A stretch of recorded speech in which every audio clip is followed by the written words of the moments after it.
จังหวัดลำพูนร่วมกับสถานีวิทยุกระจายเสียงแห่งประเทศไทยจังหวัดลำพูนกรมประชาสัมพันธ์เสนอรายการผู้ว่าราชการจังหวัดลำพูนพบประชาชนปะป้อเมืองอู้เรื่องลำพูน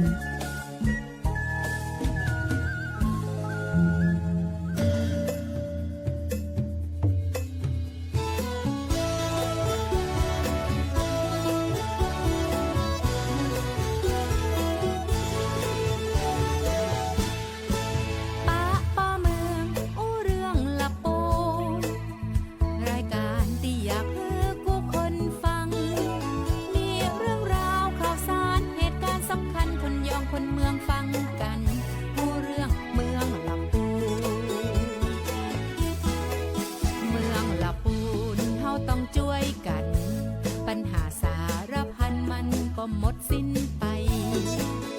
พี่น้องผู้คนห่วมใจแต่งเมืองลำพูนฮือยิ่งใหญ่ตลอดกาลมีทุกคนหารือส่งเสียงผู้ว่าจะอยู่เคียงจะช่วยแก้ปัญหากำกึดดีๆหากท่านมีช่วยบอกมาผ่านรายการนี้นาปะป้อเมืองอู้เรื่องลำพูนเมืองอู้เรื่องลำพูปะป้อเมืองอู้เรื่องลำพูสวัสดีเจ้าสวัสดีปีใหม่ท่านผู้ฟังท่านผู้ชมทุกท่านสวัสดีปีใหม่ท่านผู้ว่าตอยนะเจ้าสวัสดีปีใหม่ท่านผู้ว่าราชการจังหวัดลำพูนท่านปิยพงษ์ชูวงศ์นะเจ้าวันนี้ก็ถือว่ายังบักเก่าเตื้อเนาะผ่านมา1วันแล้วเต็มๆวันนี้ปากันกับรายการวิทยุผู้ว่าราชการจังหวัดลำพูนพบประชาชนนะเจ้าป้าป้อเมืองอู้เรื่องลำพูนกับท่านผู้ว่าราชการจังหวัดลำพูนท่านปิยพงษ์ชูวงศ์แล้วก็ดีเจอ๋อยเจอกันเช้าวันนี้เป็นวันที่2ของปีครับขออนุญาตสวัสดีปีใหม่พี่น้องประชาชนชาวจังหวัดลำพูนอย่างเป็นทางการอีกครั้งหนึ่งนะครับก็เป็นการออกอากาศในรายการปะเป้าเมืองอู้เรื่องลำพูนเป็นครั้งแรกของปี 2569 ครับก็ปั่นปอนหน่อยก็เจ้าท่านว่าเจ้าฟังท่านว่าอวยพรพี่น้องชาวลำพูนเฮาน้อยละกันเนาะในวาระดีถีขึ้นปีใหม่พุทธศักราช 2569 ขออนุญาตเป็นทางการนิดนึงอันนี้หนึ่งเรียนเชิญเลยนะเจ้าเดี๋ยวรอพรจากท่านผู้ว่าเลยจริงๆหลายท่านก็คงจะได้ยินเสียงออกวิทยุกันไปพ้องแล้วแต่วันนี้ถือโอกาส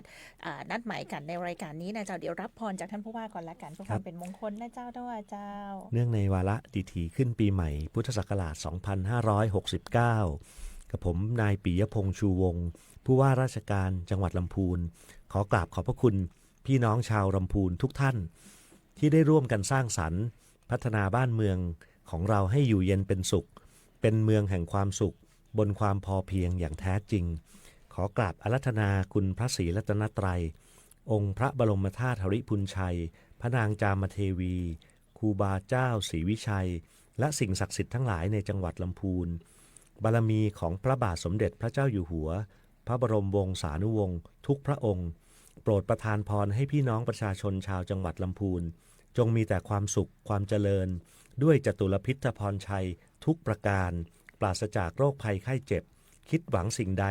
ขอให้สมความปรารถนาทุกประการตลอดทั้งปี 2569 และตลอดไปครับสาธุสวัสดีปีใหม่นะเจ้าได้รับพรกันเนาะเจ้าเนาะเป็นกำลังแรงใจให้กับทุกท่านเจ้าเนาะในปีที่ผ่านมาอาจจะมีบางอย่างที่มันเกิดความขุ่นข้องหมองใจหรือว่าอาจจะมีอย่างที่บ่เป็นไปตามที่คาดหวังกับปล่อยให้มันแล้วไปกับปีใหม่นะอาจารย์ท่านว่าถือว่าปีนี้เอาใหม่รับหนึ่งครับ จริงๆจะอย่างนี้คุยกันคราวที่แล้วว่าจะมาคุยเรื่องNew Year Resolution ใช่ไหมไอ้ New Year Resolution มันเป็นภาษาอังกฤษที่คนทั้งโลกเนี่ยเขาก็คิดอย่างเราเนี่ยครับเขาคิดว่าทำยังไงถึงจะมีชีวิตที่ดีเราเคยทำอะไรผิดพลั้งไปเนี่ยอยากจะตั้งต้นใหม่เนี่ยโดยคนโดยมากครับมักจะเริ่มเอาวันที่1 มกราคมของทุกปีเนี่ยเป็นจุดเริ่มต้นก็ภาษาอังกฤษเรียก New Year Resolution ภาษาไทยเขาเรียกปณิธานปีใหม่ปณิธานคือสิ่งที่เราตั้งมั่นไว้ว่าปีนี้จะทำให้ได้เช่นบางคนสูบบุหรี่นะครับสูบมาก็ไม่มีความสุขเลยครับอยากจะเลิกก็เลิกไม่ได้ก็เอาวันที่1 มกราเลิกบุหรี่หลายๆท่านก็ทำได้สำเร็จนะครับ บางคนอยากจะออกกำลังกายให้สุขภาพแข็งแรงนะครับก็สัญญากับตัวเองว่าเดี๋ยวปีใหม่จะต้องออกไปวิ่งออกกำลังกายทุกวันนะ เจ้า นะครับหรืออะไรก็ตามที่น้องออย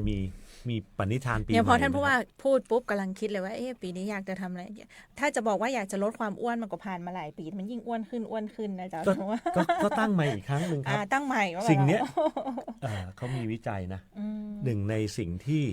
ปรากฏใน New Year Resolution ของประชาชนโดยมากหนึ่งในนั้นคือการลดน้ำหนัก นั่นไง รวมทั้งผมด้วย ท่านผู้ว่าเอาอะไรมาอ้วนคะ อย่างนี้ อาจจะดูว่าผมไม่อ้วน ไม่อ้วน แต่ผมรู้ว่าชุดข้าราชการที่ผมต้องใส่ไปทำงานเนี่ยถ้ามันเริ่มคับแล้วเนี่ยผมจะไม่ตัดใหม่ ผมก็คิดว่าทำยังไงจะใส่ได้ทุกปี ก็ชุดที่ใส่อยู่ใส่มา เจ้า 8 ปีละ โอ้โห แล้วทุกปีเนี่ยมันมีโอกาสที่จะใส่ไม่ได้อยู่ตลอดเวลาครับ เจ้า ก็ใช้ปณิธานนี่แหละว่าน้ำหนักฉันต้องอยู่ตรง70 กิโล ครับ เจ้า ก็ทำยังไงครับก็ไปออกกำลังให้มากขึ้น อืม มันก็เป็นการประคับประคองไม่ให้อย่างน้อยไม่ให้มันมากเกินไป อืม ถึงแม้จะเราอาจจะไม่ได้คนที่มีปัญหาเรื่องนั้นๆอยู่เนี่ยเราตั้งไว้มันอาจจะเข้าไปสู่สิ่งดีๆได้ บางคนเคยวิ่งแข่งขันน่ะ เจ้า วิ่งมาราธอน อ่า เคยวิ่ง5 กิโลปีนี้ฉันจะต้องวิ่ง10 กิโลอย่างเงี้ยคือ New Year Resolution อืม เมืองลำพูนผมก็ตั้ง New Year Resolution เอาไว้ นั่นไง ให้กับชาวลำพูนในฐานะที่ผมเป็นผู้ว่าราชการจังหวัดนะครับหนึ่งเมืองลำพูนจะต้องสะอาดปราศจากมลพิษ สะอาดเนี่ยเราเป็นแชมป์อยู่แล้ว เจ้า เรื่องเมืองสะอาดหลายปีซ้อนนะครับขยะก็น้อยกว่าเมืองอื่นๆแต่เรื่องมลภาวะทางอากาศเรายังมากอยู่ เจ้า New Year Resolution ข้อนี้ผมก็จะต้องทำทุกวิถีทางให้หลุดออกจากจังหวัด4จังหวัดแรกที่มีปริมาณฝุ่นละออง 2.5 มากนะครับเราอยู่ใน4จังหวัดแรกนะครับทุกคนทราบดีอยู่นะครับถ้ารวมกรุงเทพมหานครด้วยก็5จังหวัด เจ้า อย่างนี้เป็นต้นนะครับ จังหวัดลำพูนจะต้องเป็นเมืองที่ท้องถนนปลอดภัยนะครับวันนี้เป็นวันที่เรากำหนดเป็น7วันอันตรายเป็นวันเข้าวันที่4แล้ว เจ้า นะครับ3วันแรกเราก็ มีผู้เสียชีวิต มี แล้ว ผู้เสียชีวิตไปแล้ว1 รายนะค เจ้า รับ ท่านว่าเจ้า ก็อันนี้เป็นสิ่งที่เราไม่อยากให้เกิดขึ้นนะครับ แต่ว่าก็เกิดไปแล้วทำยังไงที่ต่อไปเนี้ยเราจะทำให้เกิดขึ้นน้อยที่สุดหรือไม่มีเลย เจ้า นะครับแล้วพอพ้นช่วง7วันอันตรายเนี่ยผมก็ตั้งปณิธานปีใหม่ว่า ผมจะเอาเรื่องนี้คุยกับพี่น้องชาวลำพูนตลอดทั้งปีในทุกห่วงเวลาที่เราจะพัฒนา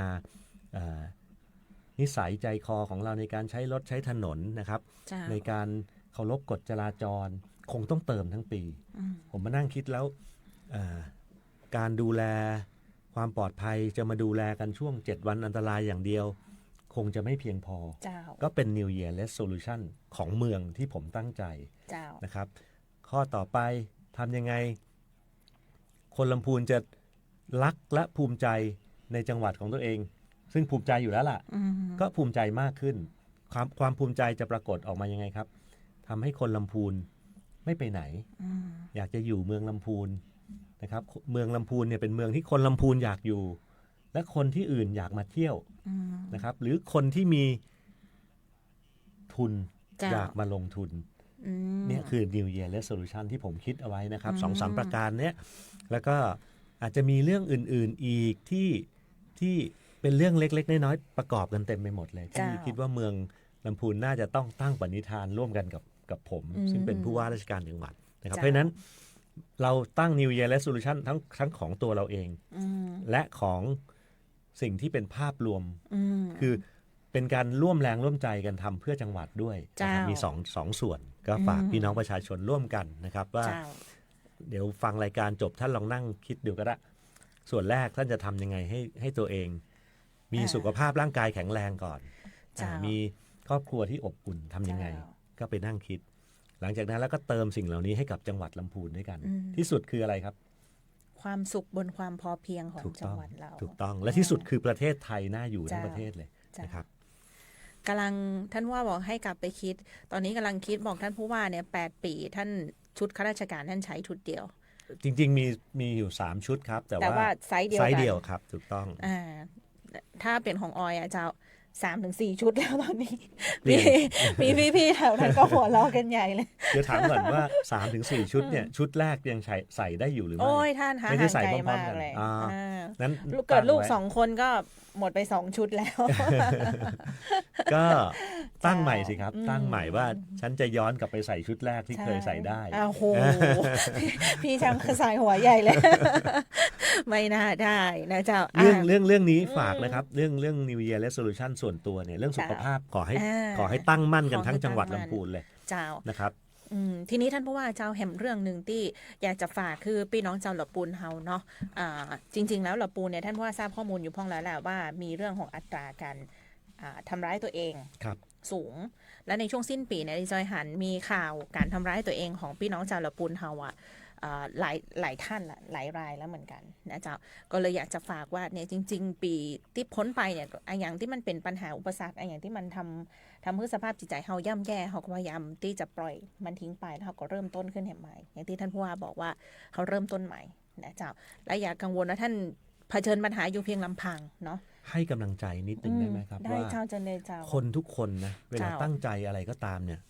ไม่มีใครที่สมหวัง 100% นะครับ อืม ผมเองก็ไม่ได้ไม่เคยผ่านความผิดหวังกันมาแล้วทุกคนแหละครับ เจ้า เพราะฉะนั้นเวลาที่เรารู้สึกว่าเราเครียดเราไม่สมหวังเนี่ยโปรดจงรู้ว่า เจ้า คนอื่นก็เป็นเช่นกัน มันเป็นวิถีของความเป็นมนุษย์ เจ้า ที่เราจะต้องสุขสมหวังนะครับเหมือนที่เขาเรียกโลกธรรม8อะเนาะ เจ้า แหมเมื่อคืนสวดมนต์ข้ามปี จนพูดแล้วต้องพูดธรรมะออกมาได้เลยนะเนี่ย คือมีมีลาภเสื่อมลาภมียศเสื่อมยศมีทุกข์มีสุขมีสรรเสริญมีนินทา ก็คือทุกคนประสบเหมือนกันหมด พระพุทธเจ้าเองก็หนีไม่พ้น เจ้า เรื่องคนสรรเสริญคนนินทาพระพุทธเจ้าก็เจออท่านก็ประสบความทุกข์ความสุขเหมือนกันนะค เจ รับ อเหมือนกันหมด ท่านเป็นเจ้าชายอยู่ในพระราชวังหลวง ท่านออกบวชอยู่กลางป่าท่านคือท่านพบมาทุกสภาวะแล้วนะครับ เพราะฉะนั้น เจ้า เราเองเนี่ยเราเป็นคนทั่วไปก็ต้องเจอสภาวะเดียวกันเนี่ย เจ้า แต่ว่าถ้าเราอยู่กับตัวเองกับความคิดนี้มันรู้สึกว่ามันเอาไม่อยู่บอกตัวเองแล้วก็ยังเครียดพบหมอนะครับปรึกษาคุณหมอ เจ้า ว่าเรามีความเครียดแบบเนี้ยฉันควรจะแก้ปัญหายังไง เจ้า นะครับคุณหมอก็อาจจะให้คำแนะนำหรือหา ใช่ เพื่อนสักคนที่พึ่งพาได้นะครับ มีหลายระดับเลยที่เราจะหาทางออก ง่ายที่สุด ผมมองที่ลำพูนเนี่ยเป็นจังหวัดที่ได้เปรียบตรงนี้ด้วยซ้ำนะคือเข้าวัด เข้าวัด คุยธรรมะกับพระสงฆ์องค์เจ้านะครับ ไปซึมซับบรรยากาศที่สุขสงบเนี่ยบางที เจ้า จิตใจเราดีขึ้นมาโดยอัตโนมัติเลย ถึงบากล้าไปอู้กับตู้เจ้าพระนายอย่างท่านไปนั่งอยู่ในวัดจริง ๆ มันก็ถือว่าโอ้โหช่วย ใช่ ทำให้จิตใจท่านมีสติ เข้าไป มกขึ้ นั่งในบรรยากาศที่เขาเรียกว่าสัปปายะเนี่ย อืม นะครับพูดเล่าให้ฟังนิดนึงนะน้อง จ้า ออยเมื่อวานเนี้ยผมไปเป็นประธานในการสวด สวด ม ม น นต์ ต์ข้าม ข้ามปี ปี ชื่องานว่าอะไรนะ ลำพูนลานบุญ ลานบุญ ล้านนาครั้งที่ ครั้งที่ 14 แสดงว่าต่อเนื่องมา 14 ปีละ 14 ปีเจ้า 1 ทุ่มครึ่งนะครับ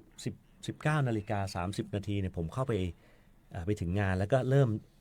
จุดทูบเทีย จุ น ดธูปบูชาพระรัตนตรัยซึ่งผมไม่รู้จะเรียกว่าอะไรตรงนั้นเป็นจะเรียกหิ้งพระก็ไม่ใช่อ่ะ เจ้า เป็นหิ้งพระแบบโบราณที่มีอายุหลายร้อยปีอะนะที่ จ้ะ เขาวางเอาไว้เนี่ยก็เป็นทำให้บรรยากาศดูสงบแล้วก็ขลังมากนะครับ ผมจะต้องสวดจนถึงเที่ยงคืนเนี่ยผมก็คิดว่า จะไหวไหม เราจะนั่งไหวไหม ประการแรกเลยเราสวดมนต์ไหว้พระ1 ชั่วโมงก็นานแล้วนะ เจ้า เมื่อวานรวมทั้งสิ้นนี่ประมาณถึงตี 1เนี่ยนับ 5 นิ้ ชั่ ว วโมง เนี่ย ได้ 5-6 ชั่วโมง ปรากฏว่าเวลาเนี่ยผ่านไปไวจนกระทั่งเราไม่รู้ตัวเลย และช่วงเวลาที่ผ่านไปมันมีความสุข เจ้า ทุกคนที่ไปร่วมงานเนี่ยผมถามเอากับท่านนายกเหล่ากาชาตินะครับ เจ้า ภรรยาของผมเนี่ยแล้วก็ท่านหัวหน้าส่วนท่านรองผู้ว่าสอบถามว่าเอ๊ะท่านรู้สึกเหมือนผมไหมว่า เวลา 5-6 ชั่วโมงที่เรานั่งสวดมนต์ด้วยกันเนี่ยมันช่างมีความสุขแล้วมันรวดเร็วอ่ะมันไม่ได้อึดอัดใจใดๆเลย เจ้า แสดงว่ากระแสแห่งการปฏิบัติธรรมเนี่ยมันมีจริงๆนะ เจ้า มันมีจริงๆ แล้วบรรยากาศที่สัปปายะเนี่ยช่วยได้นะครับท่านพระเดชพระคุณท่านเจ้าคณะจังหวัดท่านก็ เมตตานะครับท่านนั่งอยู่กับเราตลอดจนกระทั่งแบบโอ้ผมนั่งดูท่านเนี่ยท่านดูแล้วมันอบอุ่นใจอ่ะท่านนั่งแล้วก็จนกระทั่งผ่านช่วงเวลาขึ้นปีใหม่ไปแล้วท่านก็ทำพิธีเรียกขวัญใช่ไหมปั้นมองว่าชยันโตคือเพื่อความเป็นสิริมงคลชยันโตเสร็จแล้วเนี่ยมีห้องขวัญโอ้เรามีความรู้สึกว่าปีใหม่นี้ช่างสมบูรณ์แบบจริงๆ นะครับนี่คือผมว่าเป็นอิทธิพลจากศาสนาจากการปฏิบัติที่ช่วยเยียวยาจิตใจเราได้เพราะฉะนั้นถ้าพูดกันถึงว่าน้องออยบอกว่าถ้ามีความทุกข์เราจะทำไงลองเริ่มต้นจากสิ่งใกล้ๆตัวก่อนลองดูซิว่าปัญหาคืออะไรปรึกษาคนที่เราไว้วางใจวัดก็เป็นส่วนหนึ่งนะครับแล้วก็ที่สุดจริงๆคุณหมอที่ดูแลด้านนี้เพราะว่าปัญหาที่เกี่ยวกับความเครียดบางอย่างก็ทางการแพทย์แผนปัจจุบันก็ช่วยเราได้นะครับตรงนี้อยากให้ทุกคนเนี่ยได้ตระหนักร่วมกันทั้งฝ่ายราชการเองผมก็จะช่วยดูแลเดี๋ยวมีโอกาสก็จะช่วยคุยกับทางสาธารณสุขคุยกับพัฒนาสังคมและความมั่นคงของมนุษย์ช่วยกันเป็นกำลังใจให้กับทุกท่านที่มีความเครียดครับเนาะพี่น้องประชาชนเฮาเองก็ช่วยกันเป็นหูเป็นตาสอดส่องได้นะจ๊ะเปิ้ลบอกว่ามันมีช่วงของการสอดส่องมองหาคือคนที่ดูแลคนใกล้ตัวดูแลคนใกล้ตัวเขาปลีกตัวออกไปหรือมีสัญญาณอะไรที่จะเกี่ยวข้องกับการทำร้ายตัวเองหรือเปล่าแล้วใช้ผมมองว่าให้ใช้ความรักเนาะคือบางทีเรามองว่าเราอาจจะไม่ใช่เรื่องของเราอะไรแบบนี้แม่นละแต่บางทีเราเอาความรักความเมตตาเข้าไปเนี่ยเราจะมีความสุขนะถ้าเราได้ช่วยใครสักคนให้ออกจากห่วงของความทุกข์นะครับเจ้าเนาะอย่าไปน้อยเนื้อตำใจไปทุกคนมีปัญหาหมดนะเจ้าอยากจะเป็นกำลังใจให้กับทุกท่านเนาะเจ้าเนาะขอให้มีสตินะเจ้าอย่าทำให้จิตตกแล้วก็ทำร้ายตัวเองเป็นสิ่งที่บดีเลยนะเจ้านี่คือ New Year Resolution อีกข้อไหมที่เราจะทำให้จังหวัดลำพูนหลุดออกจากตัวเลขอันดับสูงสุดของคนที่คิดสั้นนะครับก็คิดว่าปีหน้าเราจะช่วยกันลดปัญหานี้ร่วมกันด้วยเพราะว่ามันก็เป็นการที่สะท้อนมาเหมือนกันนะเจ้าว่าจริงๆคนละปูนเป็นคนจิตใจดีใช่ครับเป็นคนใจดีเป็นคนเวลาเจอปัญหาอย่างปุ๊บเนี่ยจะรู้สึกว่ามันช่างผ่านปัญหาอุปสรรคนั้นได้ยากเหลือเกินเพราะว่าด้วยสภาพจิตใจที่เป็นคนจิตใจดีใช่ใช่เนาะนี่น่าจะเป็นแฮมหนึ่งข้อฝากท่านผู้ว่าครับเจ้าเดี๋ยวแล้วอู้ไปอู้มาแล้วเดี๋ยวเครียดท่านผู้ฟังบอกว่าดีเจออยปีใหม่แต่อย่ามาจวนท่านผู้ว่าอู้อย่างนี้เนาะเจ้าย้อนกลับไปดูบรรยากาศของการสวดมนต์ข้ามปีนะเจ้าลำพูนลานบุญล้านนาครั้งที่14ดีจอยจำได้ว่าตอนนั้นผู้ว่ามาจัดรายการครั้งแรกดีจอยเคยถามท่านตัวบอกว่าท่านว่ามีงานนะอย่างที่ท่านบอกอยากไปอยากคิดว่ามาลำพูนแล้วท่านจะต้องไปงานนี้ให้ได้ท่านบอกเนี่ยหนึ่งในนั้นคืองานนี้เลยผมได้ติ๊กข้อที่1ไปแล้วว่ามาเขาภาษาอังกฤษอีกแล้วนะเขาเรียกว่า bucket list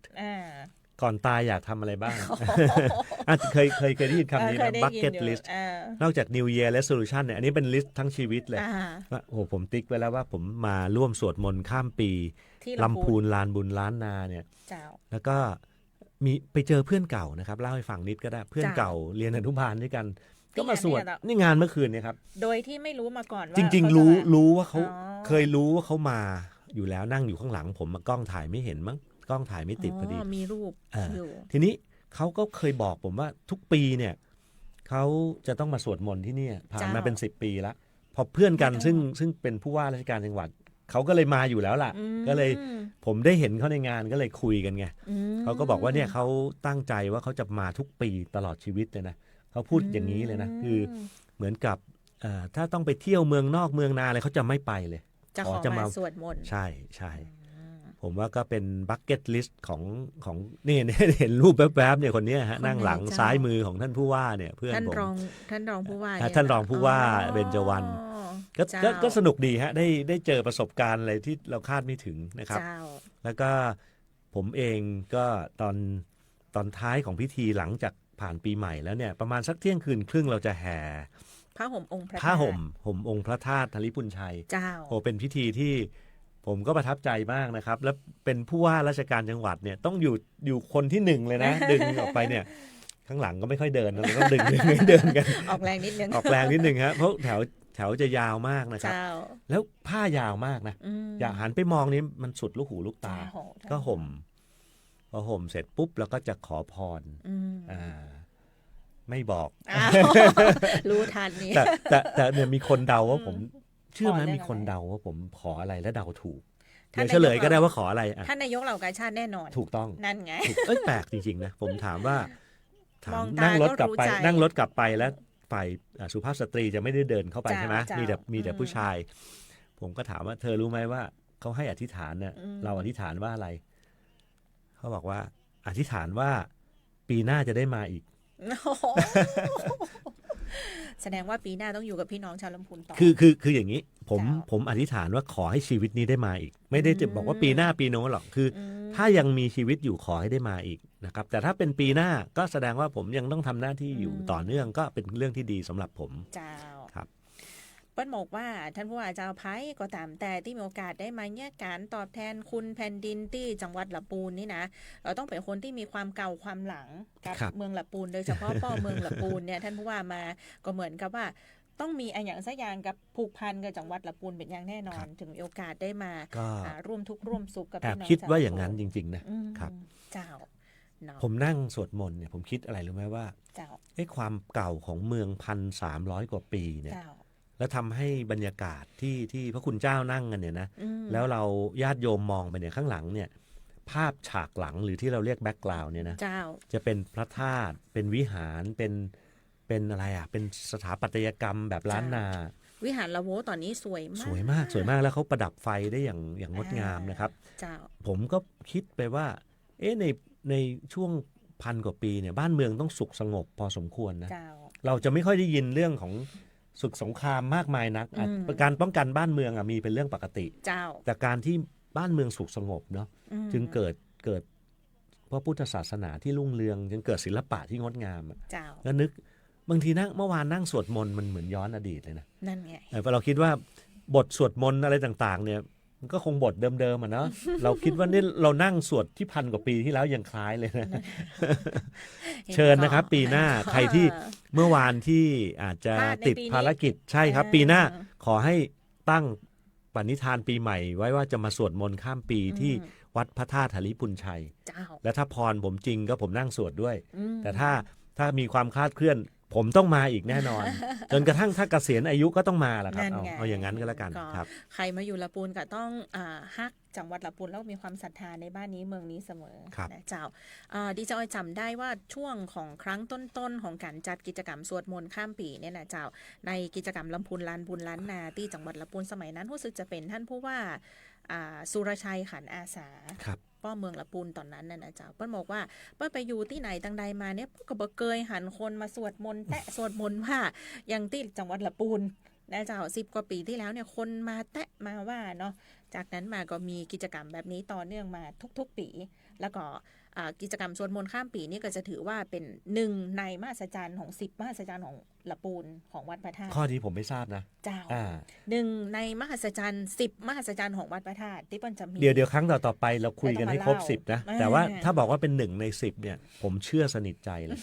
จริงๆ ก็เห็นด้วยจ เดี๋ยวตลอด ริง ทั้ง ๆครับ ปีก็จะมีจากนี้ไปก็จะมีเรื่องของการตานสลากย้อม ครั แล้ บ วก็การส่งน้ำพระธาตุ ครับ นะเจ้าการทำบุญกินตานต่างๆ ในแต่ละช่วงนะเจ้าเนี่ยอันเนี้ยสวดมนต์ข้ามปีก็เป็นแห่งหนึ่ง ภาษาของการจัดการท่องเที่ยวเนี่ยเขามี2 คำนะ เจ้า คำหนึ่งเขาเรียกว่าอีเวนต์ เจ้า สมมุติว่าเราจะจัดอะไรสักอย่างแล้วก็บอกว่าเนี่ยมีอีเวนต์ มีอีเวนต์ อีเวนต์ก็คือ ไป ถูกต้อง แต่ถ้าอะไรที่เป็นเทศกาลเนี่ยฝรั่งเขาเรียกเฟสติวัล อืม ภาษาไทยเรียกเทศกาล เจ้า นะครับเฟสติวัลไลเซชันเนี่ยยกระดับจากอีเวนต์ให้เป็นเทศกาลเนี่ยเหมือนกับโคมแสนดวง เจ้า ผมกำลังคิดว่าน้องออยคิดว่าโคมแสนดวงที่เคยจัดเนี่ยเป็นอีเวนต์หรือเทศกาล เป็นเทศกาล ถูกไหม เจ้า โทษฮะเพราะว่า1ผู้คนตั้งตารอ เจ้า 2ก็คือคนเนี่ยคิดว่าสิ่งนี้เป็นภาพจำเป็นภาพที่ไม่ได้เกิดแล้วเลือนหายไปนะ เจ้า เพราะนั้นอยากจะมาอีกอยากจะคือหลับตานึกถึงภาพของเมืองลำพูนก็จะเห็นโคมแสนดวงลอยมาแม้จะยังไม่ได้เป็นช่วงเวลาที่จัดก็ตาม เจ้า เพราะฉะนั้นเนี่ยสิ่งเหล่านี้มันเริ่มเก็บเกี่ยวขึ้นเรื่อยๆโคมแสนดวงมีมากี่ปีละ โคมแสนดวงรู้สึกปีนี้เข้าปีที่12 ต่อ หรือ เนื่อง 13 ต่อเนื่องมาแล้วใช่ไหมครับ หมายความว่ามันเริ่ม ติดลมบนนะ อืม แล้วเอายุบออกหรือไม่จัดต่อก็ไม่ได้ละ เจ้า นะครับ การสวดมนต์ข้ามปี อืม อย่างเงี้ยเป็นจะเรียกเฟสติวัลมันไม่เหมาะสมนะ แน่ มันสูงกว่านั้นมันสูงส่งกว่าคำว่าเทศกาล อืม แต่ว่าถ้าเราเก็บปฏิทินแบบนี้ไว้ในลำพูนเยอะๆอะ เจ้า เราก็จะสามารถพัฒนาการท่องเที่ยวเราได้โดย อืม โดยไม่รู้ตัวนะครับ เจ้า เดี๋ยวคนก็จะมาเที่ยวเมืองของเราเองนะครับ อืมเนาะเดี๋ยววันหลังมาเล่าให้ฟังว่า10 มหัศจรรย์นั้นมีอะไรอย่าง อ่า บ้างนะเจ้า ติดกันไว้อีกครั้งหนึ่ง ติด นะ กัน ครับ ไว้อีกครั้งหนึ่งเนาะ ผมอยากพูดเรื่องความปลอดภัยบนถนนเพิ่มเติม อ๋อ สักนิดหนึ่งนะครับ เจ้า จาก ท่านผู้ว่าเจ้า ที่เราเกริ่นไปแล้วว่า เสียชีวิตแล้วหนึ่ง เสียชีวิตไปแล้วหนึ่งรายเนี่ยเราคุยกันนี่เช้าวันที่2ใช่ไหมครับ เจ้าท่านว่า หลังจากออกอากาศแล้วเนี่ยเดี๋ยวจะมีการประชุ ประชุม ซึ่งจะรายงานเพิ่มเติมว่าใน 24 ชั่วโมงที่ผ่านมาของวันที่1เนี่ย เจ้า มีอุบัติเหตุเกิดขึ้น เกิดขึ้นกี่ กี่ ค ค รั้ง รั้งมีผู้บาดเจ็บผู้เสียชีวิตกี่ราย เจ้า แต่ผมขอเล่าให้ฟังเป็นการเตือนสติพี่น้องประชาชนนิดนึงนะครับน้องออยครับ เจ้าย กตัวอย่างของผู้เสียชีวิตรายแรก อืม ย้อนไปก่อนที่จะมีเสียชีวิตย้อนไปก่อน วัน จ้า แรกเลยของ7 วันอันตรายคือวันที่30นะครับ เจ้า30 วันนั้นมี ธัว ผู้บาดเจ็บ2ราย เจ้าท่านว่าเจ้า สิ่งที่จะบอกคืออะไรครับ จะบอกว่าไม่ได้มีเพียงผู้บาดเจ็บแค่2รายเท่านั้นนะครับ จ้ะ ในท้องถนนจริงๆเนี่ยบางท่านอาจจะเกิดอุบัติเหตุแล้วกลับบ้านได้ อืม สถิติตรงเนี้ยก็เลยอาจจะไม่ได้บันทึกไว้ในตัวเลขสถิติ เรามีกติกาว่าผู้บาดเจ็บที่จะมาบรรจุตรงเนี้ยจะต้องบาดเจ็บมากถึงขนาดที่เรียกว่า admit อืม คือรักษาตัวในโรงพยาบาล อ๋อ เพราะฉะนั้นท่านเห็นตัวเลข2ราย3รายในวันหนึ่งพึงรู้ว่า เกิดแค่2 ครั้งเหรอ ไม่ใช่ครับ ไม่ใช่ มากกว่านั้นครับมากกว่านั้น อ๋อ แล้วสิ่ง เจ้า ที่ผมได้พูดคุยกับท่านผู้บังคับการตำรวจภูธรจังหวัดลำพูนนะครับ ท่านพลตำรวจตรีบุญยวัฒน์เกิดกล่ำเนี่ย เจ้า ท่านก็บอกว่าปีนี้ตำรวจเอาจริงนะครับ เจ้า ท่านผู้ว่าเราจับแอลกอฮอล์เนี่ยดื่มแล้วขับเนี่ย100 ราย200 รายเลยนะครับ วันหนึ่งเนี่ย อืม เพราะฉะนั้นจำนวนที่จับเนี่ยเอาจริงมากขึ้นตำรวจคือความปรารถนาคือไม่ต้องการเห็นคนดื่มแล้วขับอ่ะ อืม ทีนี้พอ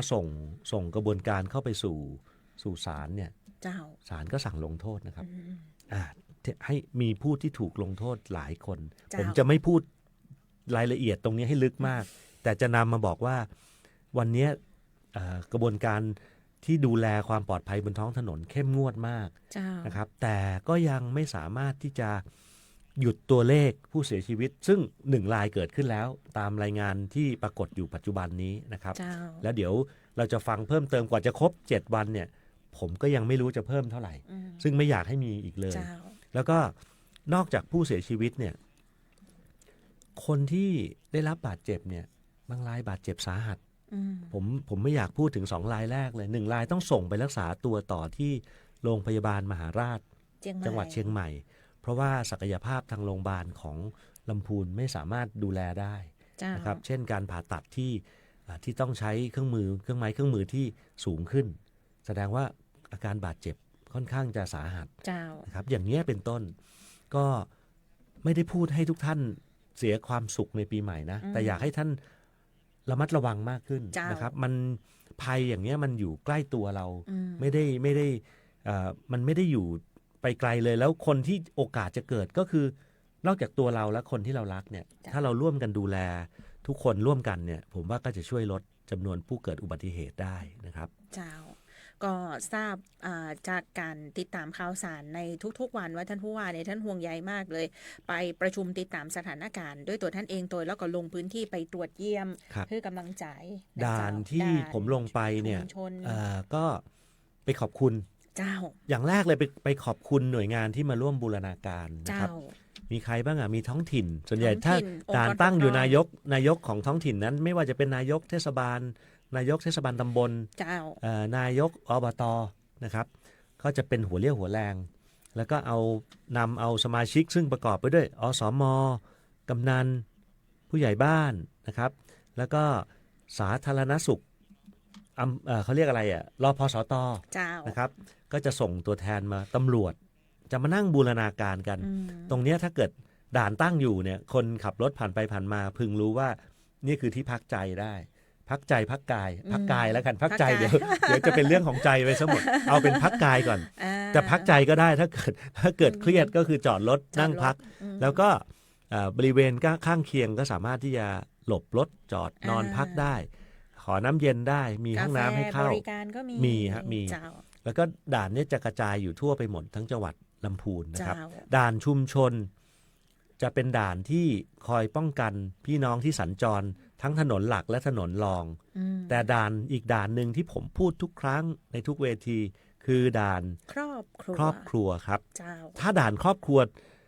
มีประสิทธิภาพเต็มร้อยเนี่ยจะไม่มีเหตุเกิดเลย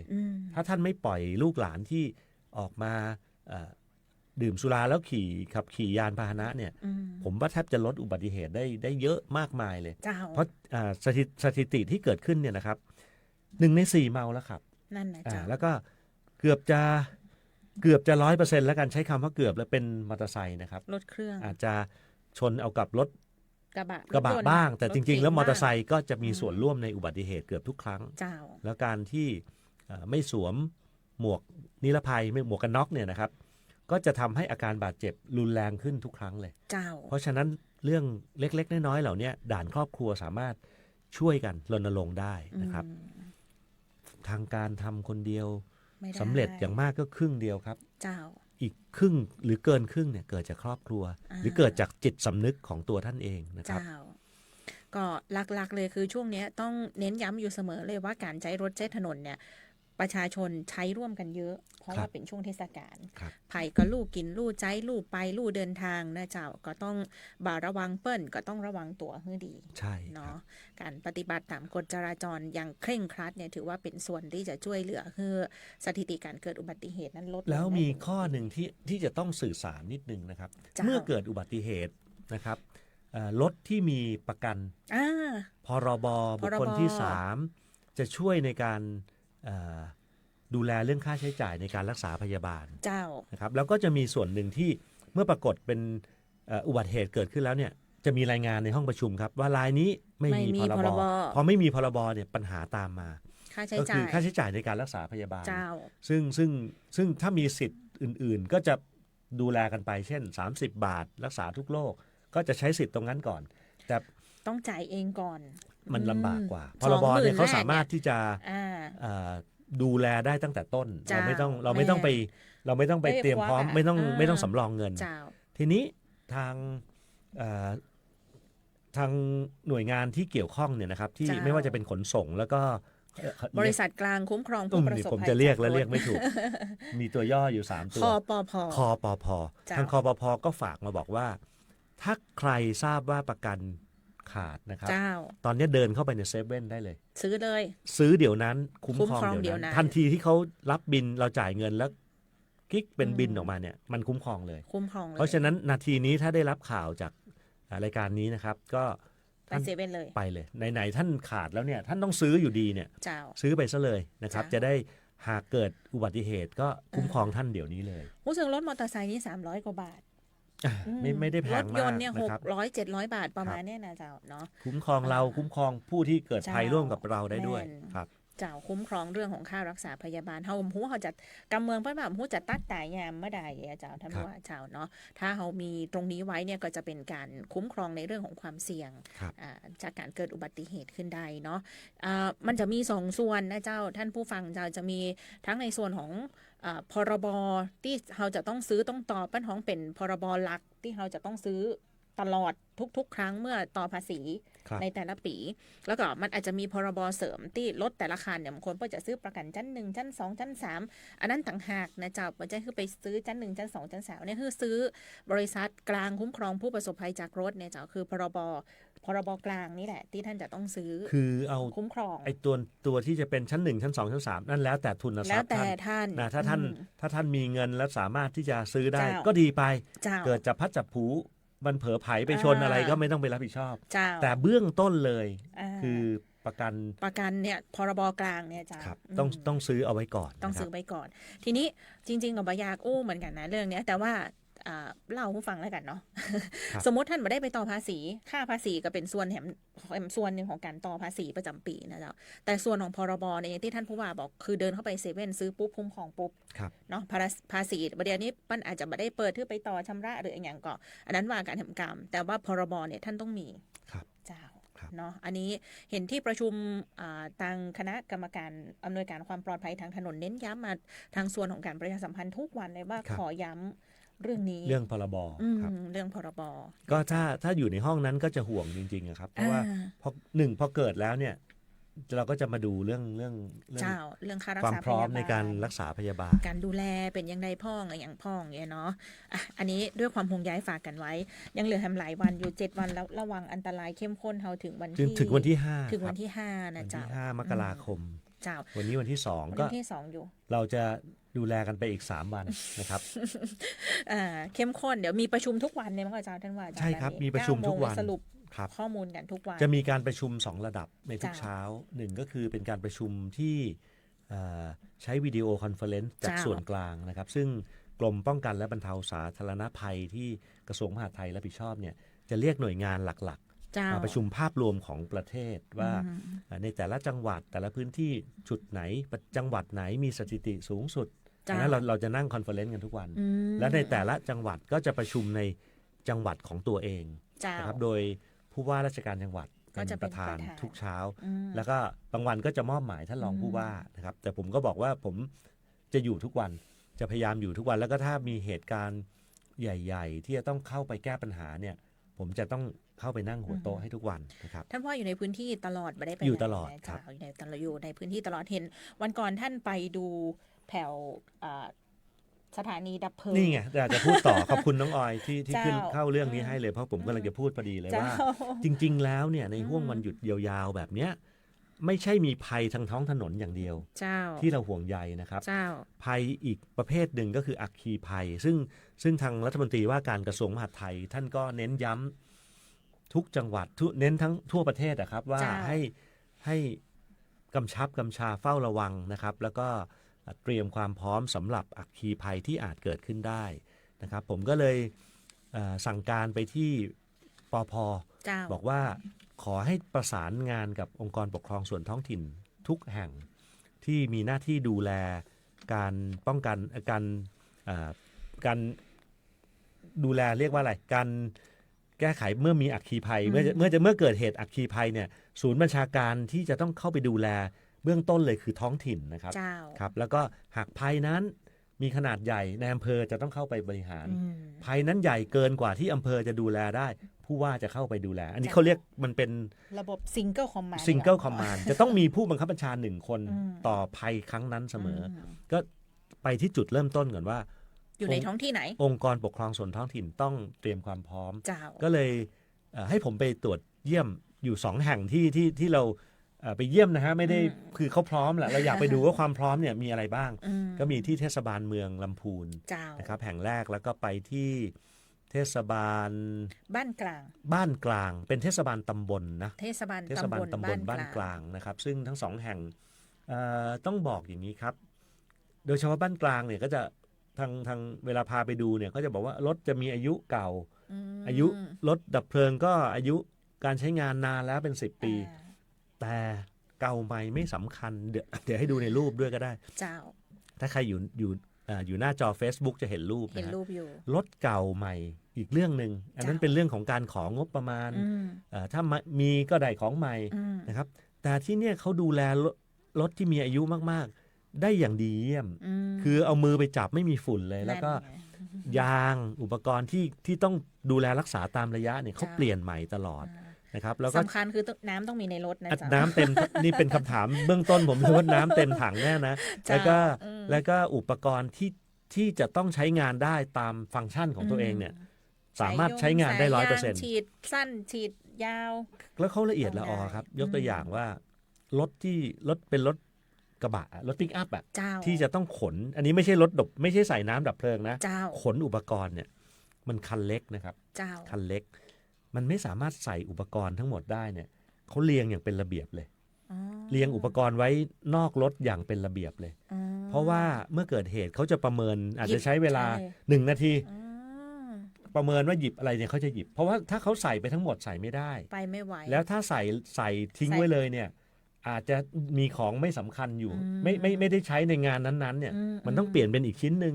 เขาจะประเมินแล้วก็เขาก็ทำให้ดูว่าเขาคือผมมองว่าเรื่องเงินหรืองบประมาณในการจัดซื้อของเนี่ยก็เป็นส่วนหนึ่งมีก็ดีครับมีเราได้ของใหม่แต่สิ่งที่สำคัญกว่านั้นคือการเตรียมความพร้อมเรามีของที่กลางเก่ากลางใหม่ใช้งานพอได้เนี่ยแต่ถ้าเราดูแลอย่างดีเนี่ยก็ทำให้ศักยภาพในการควบคุมดูแลเรื่องอัคคีภัยเนี่ยเป็นไปได้อย่างสูงได้นะครับแล้วก็อีกข้อหนึ่งในองค์กรปกครองส่วนท้องถิ่นแต่ละแห่งเนี่ยสังเกตว่าเขาจะมีรถดับเพลิงไม่ได้มากมายนักบางแห่งมี3 คัน 4 คันตามแต่ขนาดของอปทนั้นๆแต่เขามีวิธียังไงรู้ไหมครับในการที่จะผจญเหตุเช่นผจญเพลิงแห่งหนึ่งเนี่ยสมมุติบ้านกลางเนี่ยเปิ้ลเป็นเขตของนิคมอุตสาหกรรมสมมติเกิดเหตุจับพัดจับถูขึ้นมาโอ้โหต้องใช้สรรพกำลังมากกว่าของที่บ้านกลางมีอยู่ทุกครั้งที่เกิดอัคคีภัยแม้จะเป็นของสมมุติเหตุเกิดในพื้นที่บ้านกลางอปทรอบๆเขาจะได้รับการสื่อสารและเขาจะมาระดมกันช่วยทุกครั้ง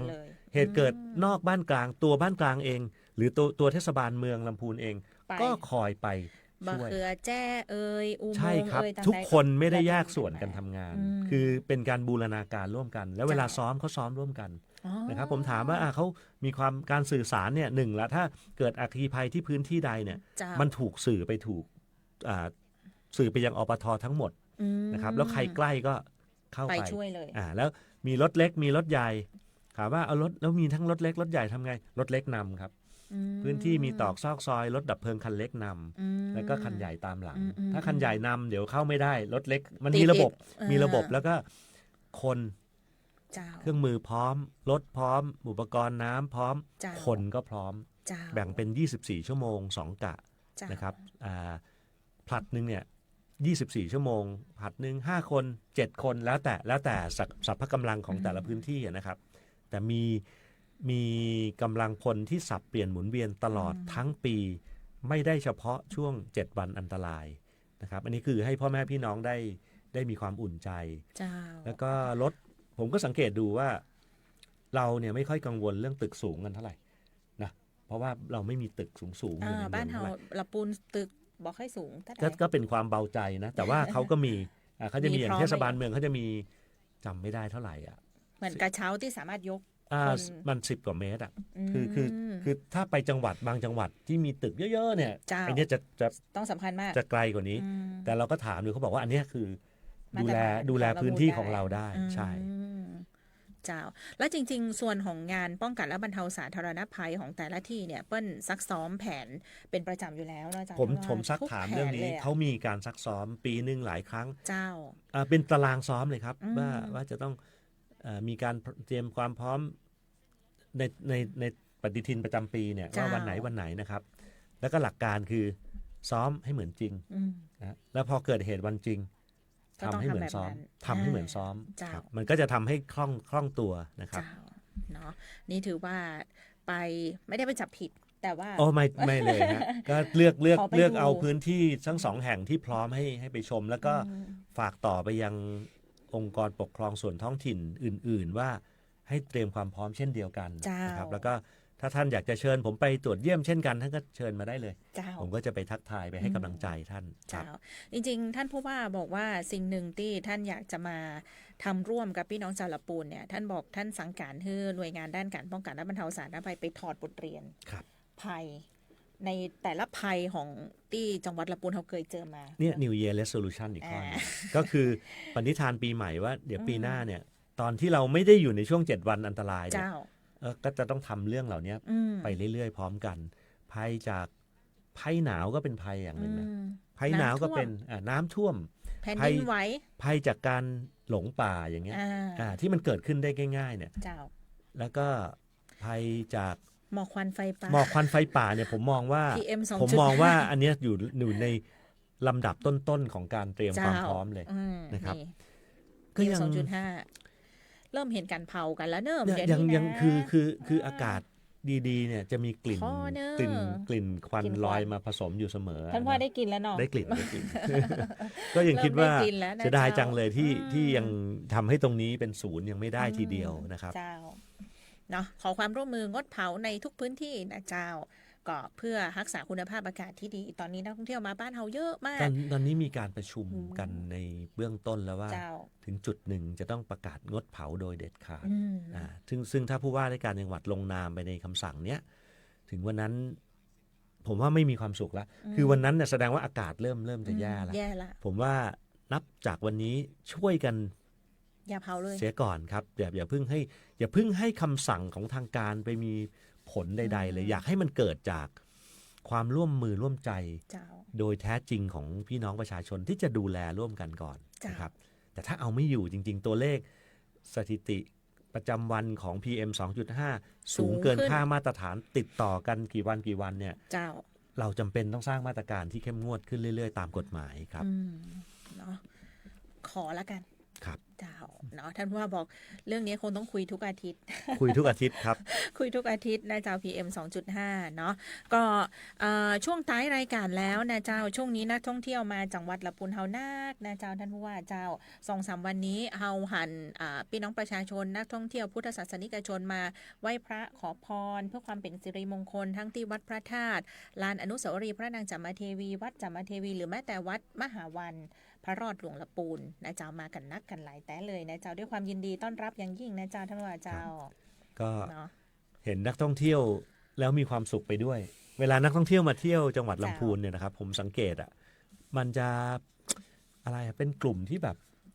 เขาจะเย็นๆ เย็นแล้วเขาเหมือนกับ ตะตอนย้อน มัน เขาปล่อย ผม จอยท่านว่า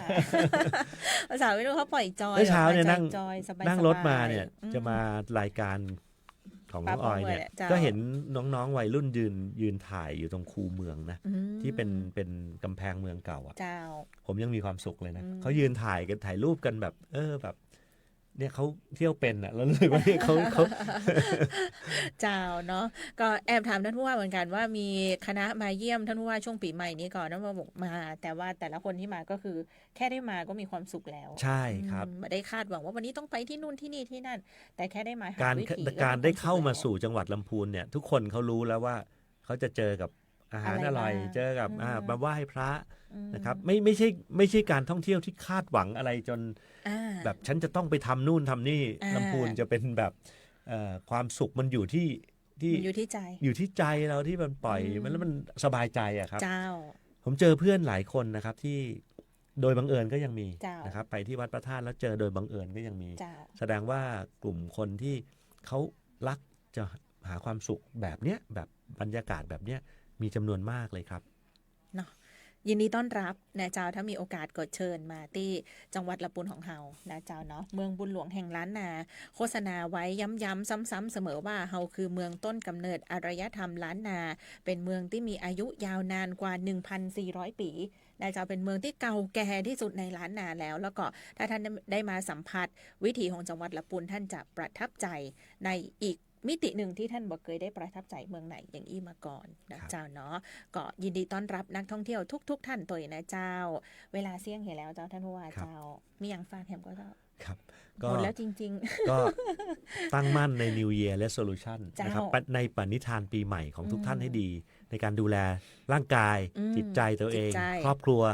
นะครับแล้วมา เจ้า ดูแลเมืองลำพูนร่วมกันกับ เจ้า ผมนะครับซึ่งจังหวัดลำพูนพร้อมที่จะเดินก้าวไปกับท่านตลอดทั้งปีนี้ครับ ๆเจ้าเปิ้ลมีสโลแกนลำพูนเปิ้ลคือทำท่าอย่างไรก็เจ้าท่านผู้ว่าเวลาเปิ้ล อ๋อ ถ่ายรูป L ฮะ นี่ L อ่า ต้องใช้มือไหนถึงจะออกมาเป็นตัว L มือซ้ายหรือมือขวา มือขวาสิ มือขวานะคะ มือขวา อ่า ลำพูน L คือลำพูนครับ อ่ะ ใคร มา คิดก็ไม่ทราบนะ ใครคิดก็ มาบอก ไม่ ให้ ทราบ ผมทำผมก็เห็นด้วยแล้วก็น่ารักดีครับ ท่านนายกเหล่ากาชาติทำเสมอเลยท่านี้ ครับ เจ้าอ่ะทรงความสุขกันนะเจ้าขอบพระคุณทุกท่านสำหรับการติดตามรับชมรับฟังเจ้าเดี๋ยวที่หน้าเจอกันใหม่นะเจ้าท่านว่าเจ้า ขอบพระคุณทุกท่าน สวัสดีเจ้า สวัสดีครับสวัสดีครับสวัสดีครับน้องอ ส อย วัสดีเจ้า